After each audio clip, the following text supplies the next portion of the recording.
Every day means every day. My name is Brandon Burns. The question for you today is if you had to choose, hypothetically, would you prioritize your comfort, your individual feelings of comfort, of safety, of not being stressed out? Would you choose your comfort or would you choose your calling?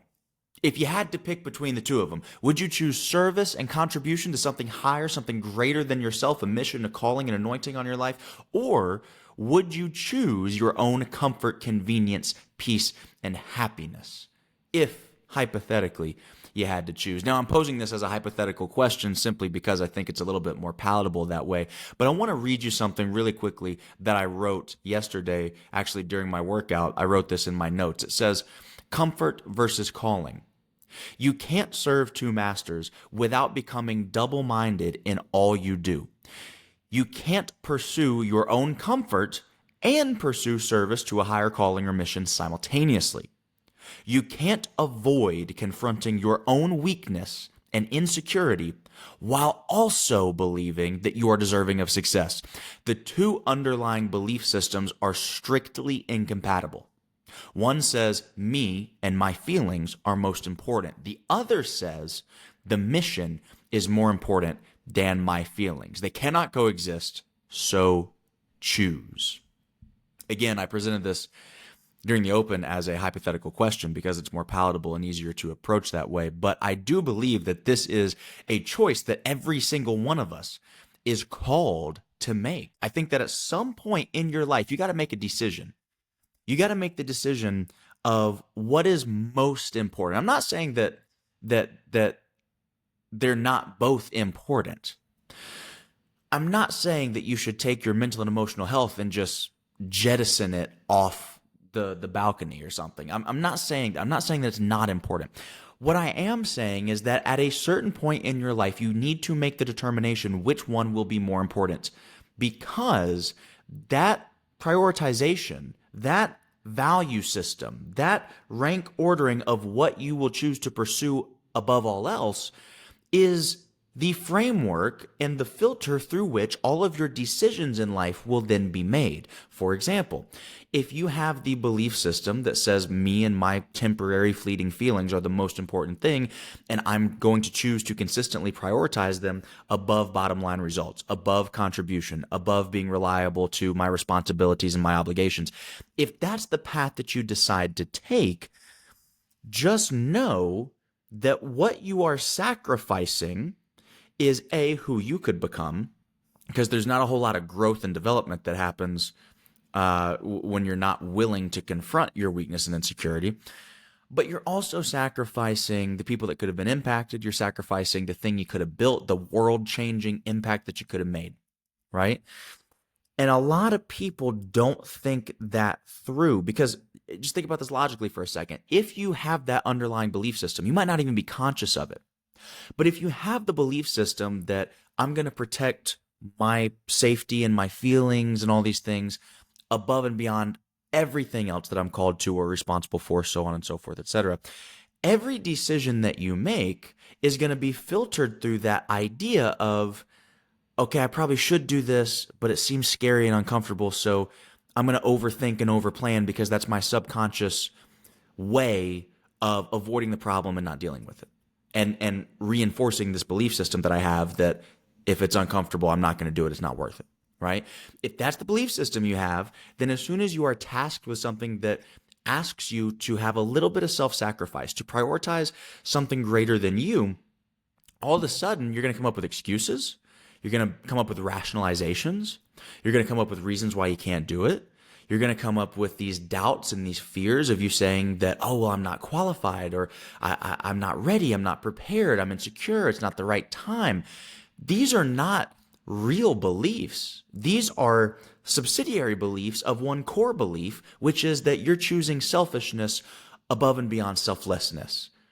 Everything that I just mentioned, the doubt, the fear, the hesitation, the insecurity, it's actually a downstream effect of you deciding either consciously or subconsciously that you're going to prioritize, again, your temporary fleeting feelings over bottom line results or greater contribution. Now, flip the script.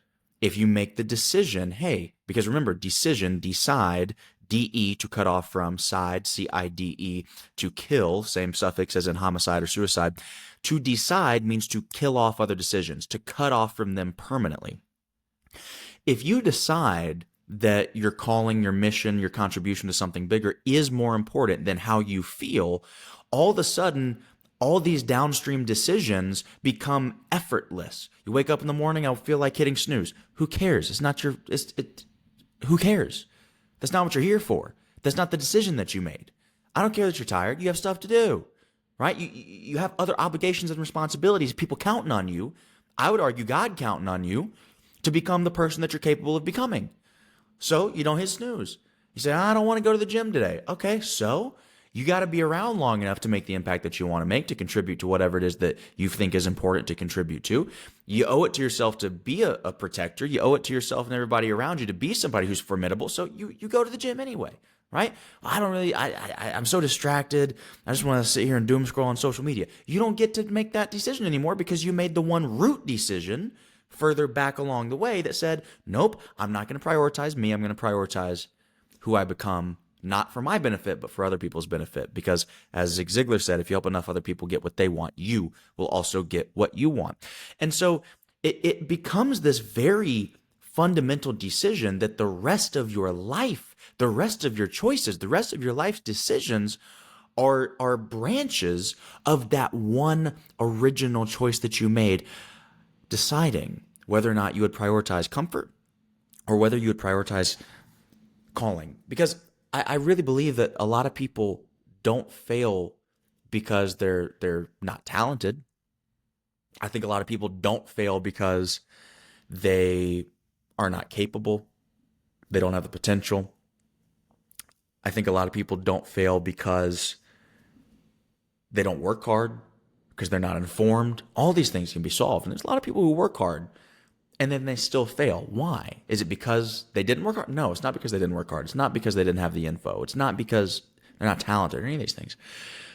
It's because below the surface, there's an underlying belief system. There's this underlying spiritual predisposition that says, I don't believe in sacrificing myself for something greater. And by the way, you could be the most selfish person in the world. The most selfish thing that you can do is actually self-sacrifice, by the way. Why? Because when you initiate voluntary self-sacrifice for the benefit of a greater good that will force you to go through discomfort, that will force you to grow, that will force you to learn, improve, push beyond your current limitations, when you do that, you become better and you get so many benefits from it. So if you want to get richer, more successful, whatever, the best way to do it is voluntary self-sacrifice. And we can go all in on the Christian narrative and how that's kind of the story of the passion. Like, this is Jesus on the cross, is saying, you know what? Everybody's going to benefit. But guess what? It's 2,000 years later. We're still talking about him. You think he wasn't glorified in that process? So again, there's all these little things that contribute to this overall idea that one of the most important decisions that you will ever make in your entire life is whether or not you will prioritize comfort or whether you will prioritize calling. Make the decision. Make a true decision. Cut off all the other options. Make the decision so that you have solid ground to stand on when you are faced with temptations and choices later down the line. The reason you mess up, the reason that you fall short of your standards, the reason that you let yourself down is not because you're just undisciplined as a human and you're just a screw up. No. The reason that you let yourself down, you fall short of your standards, is because you still have to use willpower to make every single decision of every moment of every day. You didn't make that root decision that says, you know what? This is the direction I'm going. This is how I process decisions. No matter what, I'm just, every single time, as uncomfortable, as painful, it requires sacrifice, every single time, this is the way that I'm going. Whenever I get this fork in the road, this is where I'm going. Calling over comfort. And when you do that, things just start happening. Things just start happening. I hope this was valuable to you. If it was, don't forget to comment, really boost the algorithm, thumbs up, share it with somebody who needs to hear this message, and for sure, subscribe. My name is Brandon Burns. Go check out brandonleeburns.com or everydaymeanseveryday.com if you're interested in more of this. Till next time, I'll see you tomorrow. Every day means every day. Peace.